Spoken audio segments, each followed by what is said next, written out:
கனேமுல்ல சஞ்சீவ எனும் குற்றக்கும்பல் உறுப்பினர் கொழும்பு புதுக்கடை நீதிமன்ற தொகுதியில் சுட்டுக் கொல்லப்பட்ட சம்பவத்தை திட்டமிட்ட பிரதான சூத்திரதாரியாக இஷாரா செவ்வந்தி அடையாளம் காணப்பட்டுள்ளார். இதனை அடுத்து அவரை கைது செய்வதற்கு பாதுகாப்பு பிரிவு விசேட நடவடிக்கைகளை முன்னெடுத்தது.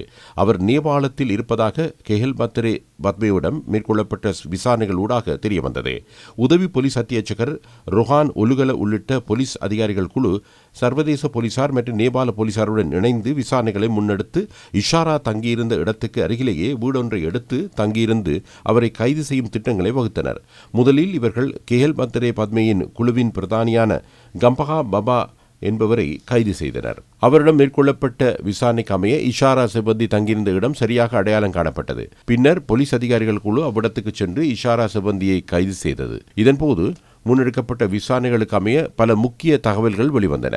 அவருடன் இருந்த அவரின் உருவத்தை ஒத்த தக்ஷி என்ற பெண்ணும் கெஹல் பத்ர பத்மேயின் குற்றக்கும்பல் உறுப்பினரான கம்பா பபா மற்றும் நுகேகுட பபி இஷாரா செவ்வந்தி இந்த நாட்டிலிருந்து தப்பிச் செல்ல உதவிய ஜப்னா சுரேஷ் மற்றும் ஜே.கே. பாய் ஆகிய சந்தேக நபர்களும் நேபாளத்தில் கைது செய்யப்பட்டனர். கனேமுல்ல சஞ்சீவை நீதிமன்றத்தில் சுட்டுக் கொன்றதற்கு பின்னர் சில நாட்கள் தான் கொழும்பை அண்மித்த பகுதியில் மறைந்திருந்ததாக இஷாரா செவ்வந்தி தெரிவித்தார்.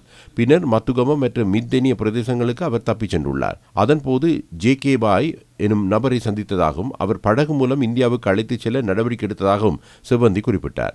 அதற்கென 65 லட்சம் ரூபாய் செலவிடப்பட்டது. அதன் பின்னர் இஷாரா செவ்வந்தி 6 நாட்கள் ரயில் பயணம் மேற்கொண்டு நேபாளத்தை சென்றடைந்துள்ளார். இதேவேளை குற்றப்புலனாய்வு திணைக்கள பொறுப்பில் உள்ள இஷாரா செவ்வந்தி நேற்றிரவு அந்த திணைக்களத்திலிருந்து விசாரணைக்காக வெளியில் அழைத்துச் செல்லப்பட்டார். கனேமுல்ல சஞ்சீவை கொலை செய்த பின்னர் அவர் மறைந்திருந்த இடத்தை சோதனை செய்வதற்காகவே இவ்வாறு அழைத்துச் செல்லப்பட்டதாக தெரிவிக்கப்படுகிறது. அந்த விசாரணைகள் நிறைவடைந்ததன் பின்னர் நேற்றிரவு அவர் மீண்டும் குற்றப்புலனாய்வு திணைக்களத்துக்கு அழைத்துச் செல்லப்பட்டார். அதன் பின்னர் இன்றைய தினம் அவர் இன்னுமொரு விசாரணை நடவடிக்கைக்காக மித்தெனிய பகுதிக்கு அழைத்துச் செல்லப்பட்டார். கனேமுல்ல சஞ்சீவ கொலையின் பின்னர் இவர் மறைந்திருந்த மித்தெனிய லபுகேன்கொட பகுதி வீட்டுக்கே அவர் அழைத்துச் செல்லப்பட்டார். அங்கு சுப்புன் என்பவரின் மனைவி கைது செய்யப்பட்டார்.